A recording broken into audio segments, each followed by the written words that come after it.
Friends, welcome back to my channel. ఈరోజు video వచ్చేసి frock అండి. వైట్ కలర్ ఫ్రాక్ కటింగ్ అండి, స్టిచ్చింగ్ రెండు కూడా చూపిస్తున్నాను. సో అంతకన్నా ముందు నా ఛానల్ కొత్తగా చూస్తే సబ్స్క్రైబ్ చేయండి, నా వీడియోస్ లైక్ చేయండి, కామెంట్ చేయండి, మర్చిపోకుండా బెల్ ఐకాన్ క్లిక్ చేయండి ఫ్రెండ్స్.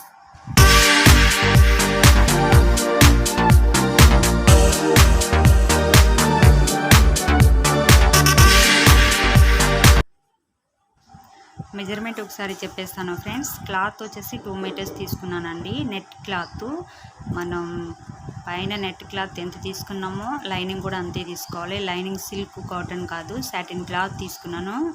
ఇది నెట్ కాబట్టి సాటిన్ వేయాలి. 2 metres satin, 2 metres net cloth. మొత్తం పొడవు వచ్చేసి టోటల్ పొడవు షోల్డర్ దగ్గర నుంచి కింద వరకు 36 తీసుకున్నాను. జాకెట్కి పైన బాడీకి అనమాట. దాని పొడవు వచ్చేసి 15 ఉంది, నేను 16 తీసుకున్నాను. చెస్ట్ వచ్చేసి 16 తీసుకున్నాను. 4 లైన్స్ వేసాను. షోల్డర్ 3.5 తీసుకున్నాను. బ్యాక్ సైడ్ జిప్పు పెట్టి కుట్టానండి. ఎలా కుట్టాను అనేది ఫొటోస్ పెట్టాను చూడండి ఫ్రెండ్స్. నడుము చుట్టుకొలత వచ్చేసి 22 తీసుకున్నాను. కొంచెం ఎక్స్ట్రా తీసుకున్నాను ఫ్రెండ్స్. సో ఫ్రాక్ ఎలా కుట్టాను అనేది నాకు కామెంట్లో చెప్పండి, ఎలా ఉంది అనేది. కొత్త వాళ్ళు ఎవరైనా సరే ప్లీజ్ సపోర్ట్ చేయండి ఫ్రెండ్స్. Thank you.